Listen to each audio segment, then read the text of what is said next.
A strange wrestling match. Narrated by PiEnglish. There was once a wrestler called Vijay Singh.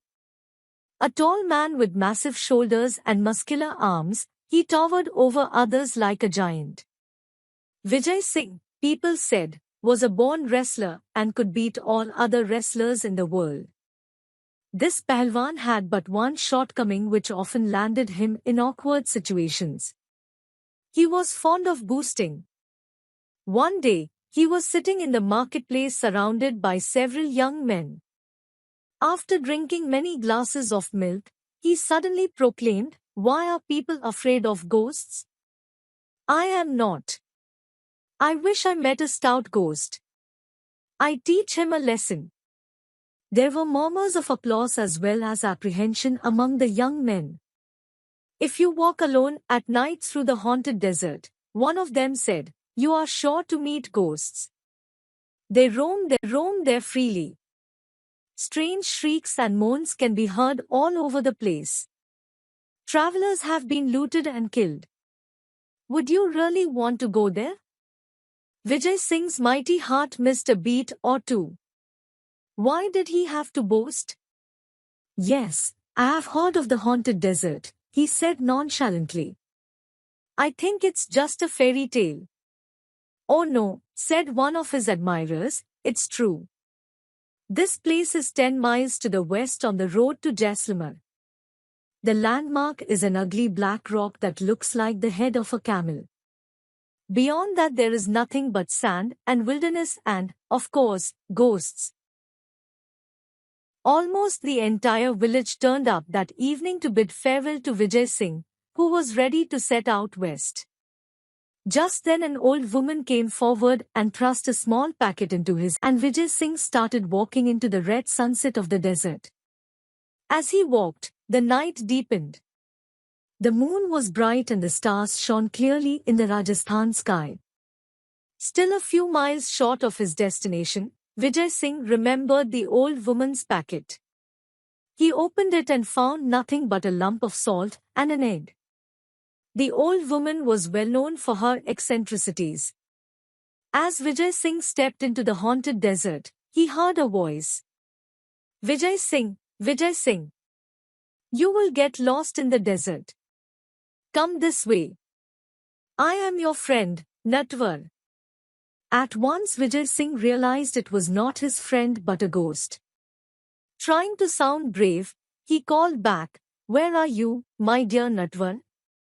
It's dark and I cannot see you. Come here and show me the way." Like all good wrestlers, Vijay Singh wanted to size up his enemy.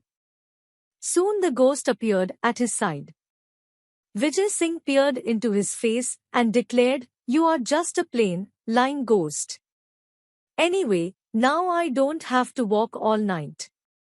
I was longing to meet you." Not used to insults, the ghost was taken aback. People generally started back in horror when they met him. They often fainted. But here was this unfeeling creature claiming he wanted to meet a ghost. It didn't make sense. "Really, I don't know why you longed to meet me," the ghost said. "That proves," said Vijay Singh in a bored voice, "that you are a stupid ghost. The least a ghost can do is to read a man's thoughts. However, a worthless ghost like you is better than no ghost. The fact is, I am tired of wrestling with men. I want to fight a ghost." The ghost was speechless. Marshalling his ghostly wits, he made an attempt to look Vijay Singh scornfully in the eye. "Frankly," he said, "you don't appear all that strong to me."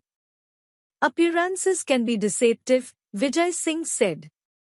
"Take your own case.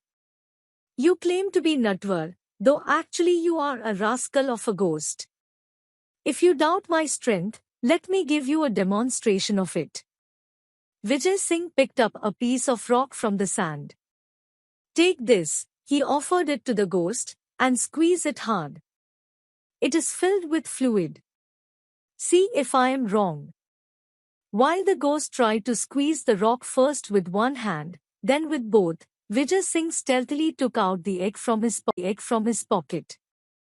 Vijay Singh snatched the rock from the ghost and placed it between both hands and squeezed. At once the yellow yolk oozed from around his fingers, and the crackling of the eggshell created the illusion of the stone being crushed.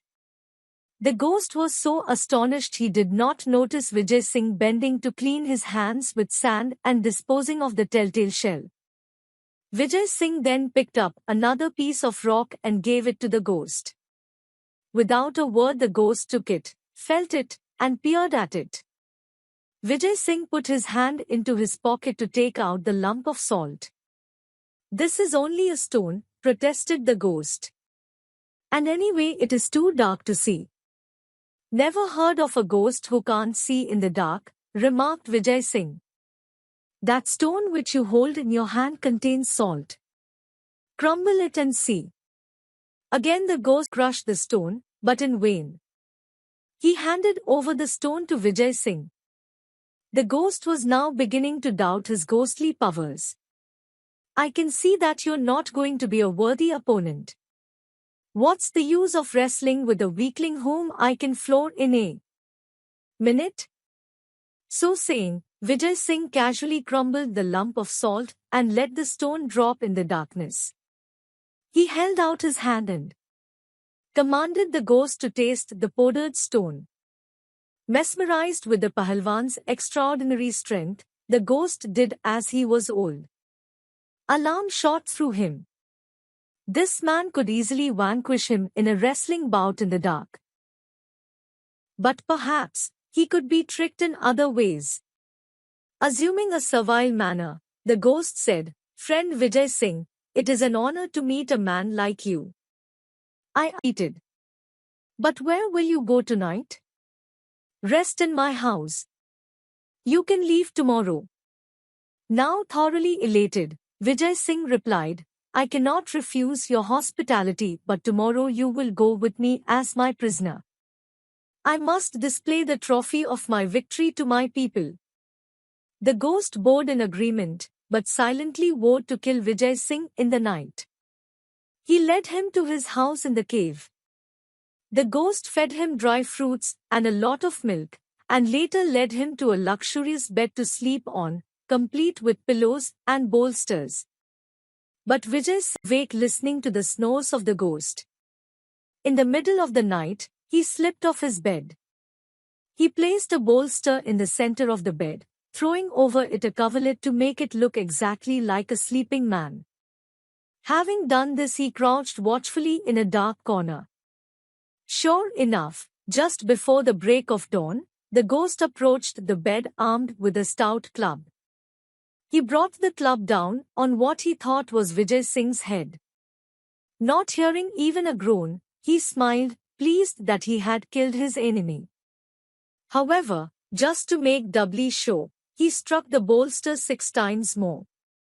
Satisfied with his work, he returned to his couch, and covering his head, settled down to sleep again. Meanwhile, Vijay Singh crept silently back into bed.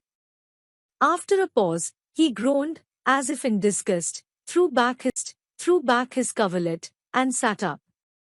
Disturbed by the noise, the ghost peeped from under his bedclothes to see the strong man stretching his arms above his head and yawning. For a moment the ghost turned rigid with shock. "Friend ghost, there are insects in your cave," said Vijay Singh in a complaining voice. "Here I was, enjoying the sweetest sleep I have had in years, and there comes this insect to trouble me. I distinctly counted 7 flappings of its wings. Of course, it has not bitten me, but it's most annoying." The ghost panicked. Those 7 blows would have reduced any other man to pulp. There is no safety near a formidable wrestler like this, he thought, and fled from the cave, leaving behind all his ill-gotten wealth. It took several camels from the village to remove the property Vijay Singh had acquired. He returned much of it to the rightful owners. He went especially to the old woman, thanked her for her invaluable gift, and asked for her granddaughter's hand in marriage. Thenceforth, Vijay Singh was more careful about boosting. It is said that no traveler was ever troubled again in the haunted desert. Indira David. Abridged Rajasthan Folktale. Thank you for listening. Please like, share and subscribe the video.